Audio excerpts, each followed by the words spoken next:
আইন শৃঙ্খলা রক্ষাকারী বাহিনী রয়েছে, দেশকে রক্ষা করার জন্য যে বাহিনী রয়েছে। হত্যা করা হয়েছে, হত্যার পর তাকে যেভাবে আমরা দেখলাম এবং তাদের রাজধানীতে এই ধরনের কোনো ঘটনা না হয়, এই ধরনের জনপ্রতিনিধি আমাদের আজকে শিশুর হত্যার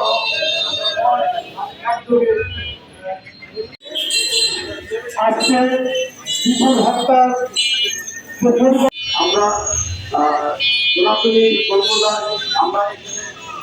প্রতিবাদ জানাচ্ছি, শাস্তি কামনা করছি। সেই প্রতিবাদের জন্য আমাদের কাছে এসেছে এই কারণে তাকে বক্তৃতা দেওয়ার জন্য দ্রুত যারা এই হত্যাসূচি জড়িত তাদের ক্ষেত্রে আমাদের মুসলিম ভাইদের কাছ থেকে আমরা ব্যাপক আকারে সারা বাঙালি জাতি ধীরে ব্যক্তি আপনারা যদি বিচার না করেন ধীরে ধীরে জনগণের একটা নগ্ন পরিবেশ তৈরি করেছে। আজকে একজনের ঘরে ভ্রমণের স্বাধীনতা নাই না, তো সবাইকে বলবো সবাই আমাদের মেজাজ করবেন। আর আমরা সঠিক সংবিধানের আর কখনো ছুটে যায় রাজনীতি মানে একটা দেশের উন্নয়ন, রাজনীতি মানে একটা দেশের কথা বলার অধিকার।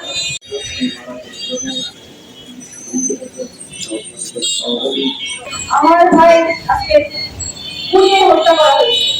এর থেকে দুঃখজনক কর্মকাণ্ড আমাদের বাংলাতে হয় না, এর কোনো বিচারও নাই। প্রশাসনকে আমরা একটা কথাই বলতে চাই, যদি এর বিচার সে না করে তাহলে আমরা এই বিচার তুলে নেব। কারণ আমরা কিন্তু একটা তুলে ধরে নাই। এখন হিন্দুরা 10 জন যদি মরতে যায় তা একজনকে নিয়েই মরবে। এমন কিন্তু সেই হিন্দুরা 71 সালের যুদ্ধের সময় সবকিছু ফেলে চলে গেছে, সেই হিন্দু কিন্তু এখন পাওয়া যাবে না। এখন আমরা রাজপথে নামছি, আমার ভাইয়ের যদি বিচার না হয় তাহলে আমরা রাজপথেই থাকবো। একটি গোষ্ঠী বাংলাদেশের ভাবমূর্তিকে নষ্ট করার লক্ষ্যে ভাব সৃষ্টি করে অত্যন্ত নিষ্ঠুর ভাবে একটি মানুষকে পিটিয়ে হত্যা করার পূর্বে দেখা যায়নি, তার লাশটা গাছে ঝুলিয়ে জঙ্গল করার মধ্যে তাদের পরিসমাপ্তি ঘটিয়েছে। আজ আমি একটি বিষয়ে অত্যন্ত হতাশ। একটি মানুষকে যে হত্যা করা হয়েছে কমপক্ষে সেখানে 2 ঘন্টা সময় অতিবাহিত করেছে।